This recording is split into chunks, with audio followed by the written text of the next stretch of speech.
Salut, moi c'est Cassim, j'ai 24 ans et je suis un ancien étudiant en médecine. À 18 ans, j'ai commencé à créer un petit business sur Snap où je préparais des véhicules.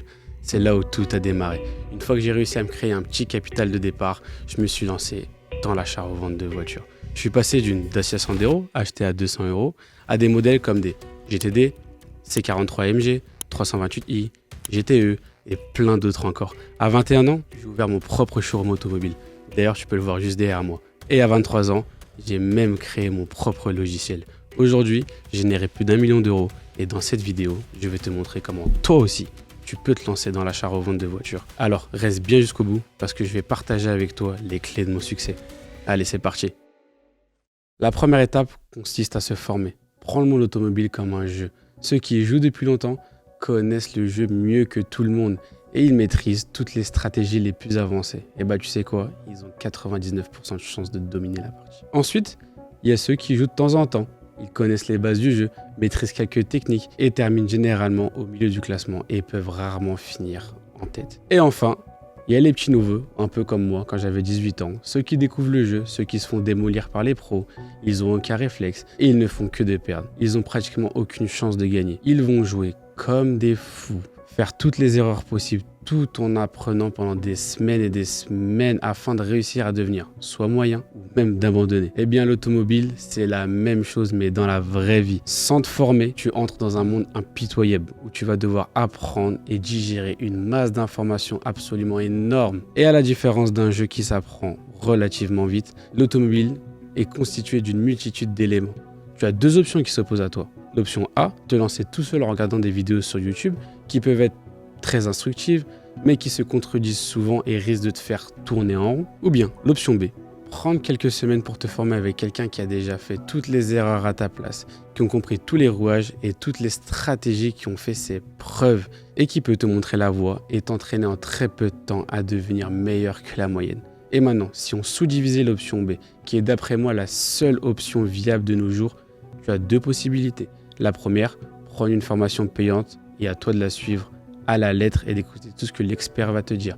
La deuxième, trouver un mentor qui va te coacher en one-one. Mais en tout cas, il faut que tu saches qu'investir en toi-même et dépenser quelques centaines d'euros pour te former correctement fera assurément la différence et t'évitera de perdre beaucoup d'argent en faisant des erreurs que tu pourrais éviter. Et c'est personnellement comme ça que j'ai commencé, que je continue à me former en continu auprès de gens qui sont plus avancés que moi. Deuxième étape, avoir un capital de départ.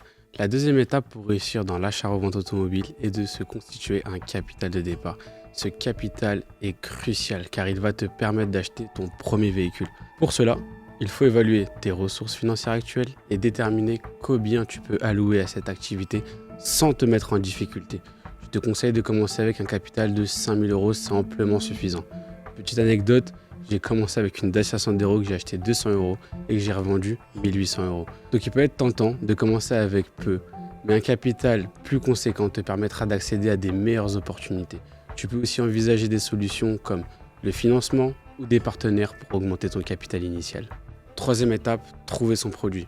Une fois ton capital en place, l'étape suivante consiste à trouver le bon produit. Ici, il s'agit de repérer les véhicules qui sont en forte demande et qui peuvent t'offrir une bonne marge de profit. Cela peut être des modèles populaires, des voitures rares et même des véhicules qui nécessitent de légères réparations avant la vente. Faites des recherches sur les sites d'annonceurs comme Le Bon Coin, La Centrale ou bien Autoscout et n'hésite pas à consulter le site des enchères.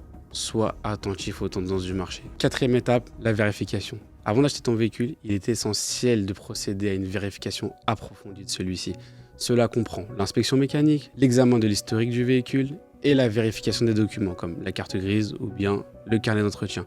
Assure-toi que le véhicule est en bon état et qu'il ne présente aucun vice caché qui pourrait te coûter très cher à la revente. Une fois la vérification minutieuse terminée, une vérification minutieuse te protégera contre toutes les mauvaises surprises et t'assurer d'acheter un produit de qualité. Je te mets dans la description la checklist qui te permettra de ne pas te tromper et d'acheter un produit gagnant. Cinquième étape, l'achat. Après avoir vérifié le véhicule, il est temps de passer à l'achat. Ton objectif ici est d'acheter à un prix suffisamment bas pour dégager une plus-value lors de la revente. Négocie avec le vendeur en te basant sur les défauts, les travaux effectués et en cherchant toujours à obtenir le meilleur prix possible. Une bonne négociation est essentielle pour maximiser tes profits. Je te partage ma technique ultime pour négocier. Tu es prêt à écouter ? Et ben voilà, le meilleur moyen de négocier, c'est le silence. Rends la conversation gênante et ton vendeur se sentira obligé de parler. Il se mettra une balle dans le pied. Une fois le véhicule acheté, pense à tout ce qui pourrait augmenter sa valeur. Réparation, amélioration esthétique et même tout simplement une belle présentation sur l'annonce. Sixième étape, la vente. Cette étape constitue tout simplement un vente de véhicule à un prix qui te permettra de réaliser une plus-value. Pour cela, il faut bien préparer ton annonce. Photos de qualité, description détaillée et un prix attractif et réaliste. Utilise plusieurs canaux de vente pour maximiser ta visibilité. Sites spécialisés, réseaux sociaux ou même les plateformes locales. Une bonne stratégie de vente peut faire la différence entre une vente rapide et un véhicule qui reste sur le marché trop longtemps. Septième et dernière étape, investir. Il est important de gérer ton investissement et d'évaluer les risques. À mesure que tu gagnes de l'expérience, tu vas vouloir réinvestir tes profits pour acheter des véhicules plus chers ou en plus grand nombre. Mais attention, chaque investissement comporte des risques. Véhicules invendables, réparation plus coûteuse ou tout simplement fluctuation de marché.